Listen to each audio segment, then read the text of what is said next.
saw you a little bit earlier than that in the dining hall, and I thought you were kind of cute. We were both in ROTC, and I remember seeing her the first couple of days, and I thought she was cute.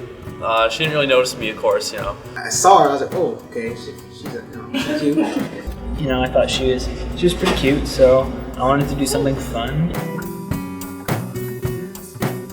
We met through a group of mutual friends. Well, I mean, I was a freshman, so I was kind of shy. And he said to me, hey, I know a bunch of great guys. You're going to love them. I want you to come have dinner with us. And it's funny because I was a little bit hesitant just because I didn't know anybody else there but him. And then I ended up meeting him. We had a mutual friend, and we met each other through the mutual friend. We were in the same psychology class, so after that we kind of exchanged numbers. We started to text each other about just little stuff like homework. History class, freshman year. I was talking to this girl about getting the books for the class, right?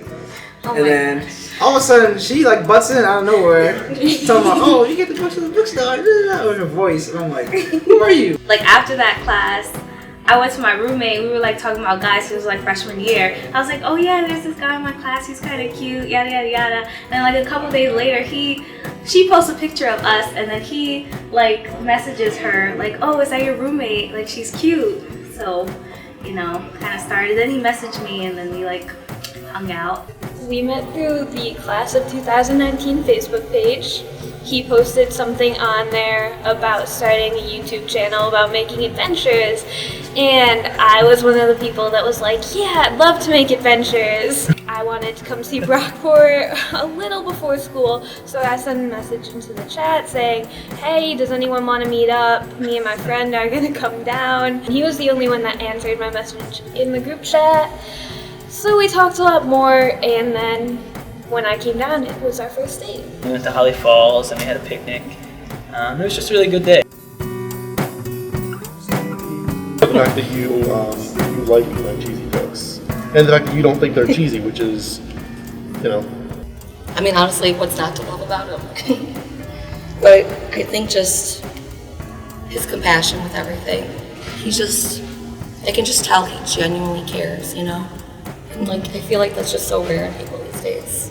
I think it just might be like how well he knows me. Like he can just like feel like how I am like just very quickly. He like knows like how I respond to things, and he can kind of like adjust how he reacts to me. She just puts up with me in general. All my crazy antics, all my inappropriate jokes, everything, my messy room, everything about me. Kaleem's so easy to talk to. He's just like amazing. That's one of the things that like made me like him, is just like how easily I talk to him. Cause like before that I was always nervous around, you know, guys, but it was so different with him. Like she's very witty, and she's very like quick with her answers. Like just like we have a conversation, like the way we vibe, it's just like He's honest with me. Like he'll tell me when I'm taking things too seriously and just need to relax. She drags me into things that I normally wouldn't do, and I think that's probably one of the best things.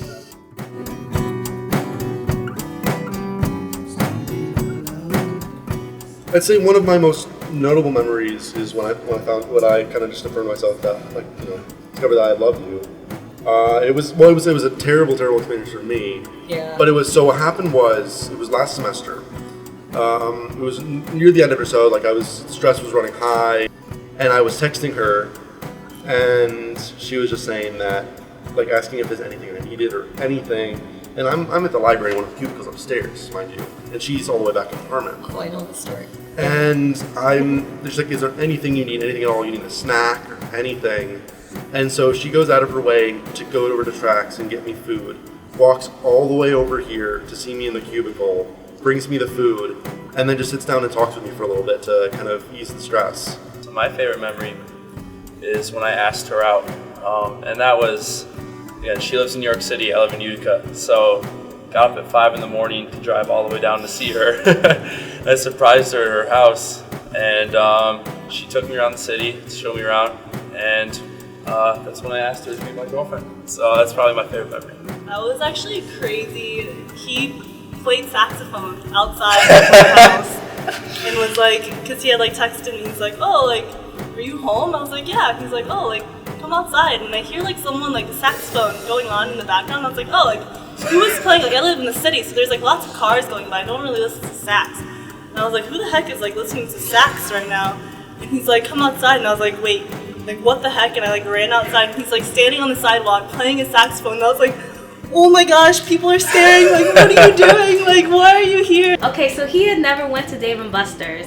So then we went, and then that was really fun because it was his first time. So like it was kind of a spur of the moment thing. Then we went to Red Lobster after, and we just hung out like in Times Square. And I think that was really great because I think he like really enjoyed it, and I was just like happy to do something for him because like he always does things for me. I think for me, one of my favorite memories is when I first got my motorcycle.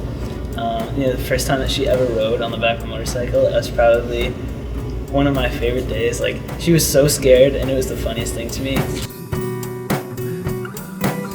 Sometimes she'll be like, I'm on my way, and so by that I mean, so that what happens is I go downstairs and wait for her, and then I'll get a text from her 2 minutes later, wait a minute, no, I still need to do something, I need to put on my makeup, and I'm like, but you just texted me you're on your way, and then 5 minutes later, okay, I'm actually on my way, and then a few minutes later, okay, now I'm actually leaving. No, I swear, babe, I'll just be 5 minutes. Good, 20, 30 minutes now. Honestly, I can't even think of anything at the moment. I really can't. If I ask him to do something, he's like, okay, and he just kind of like sits there on his phone for a little longer, and I'm like, hello, like, can you help me? And he's like, yeah. I'm just like right now, please, like, can you just do it now? And he's like, oh, it's not that big of a deal. I'm like, oh my gosh, if I needed it 5 minutes ago, like, I would have done it myself. Like, that's one of the things. Oh. When she makes me clean my room and she makes me be responsible, she holds me accountable. That can get annoying. Sometimes I just want to play some PS4. Sometimes I just want to do my thing.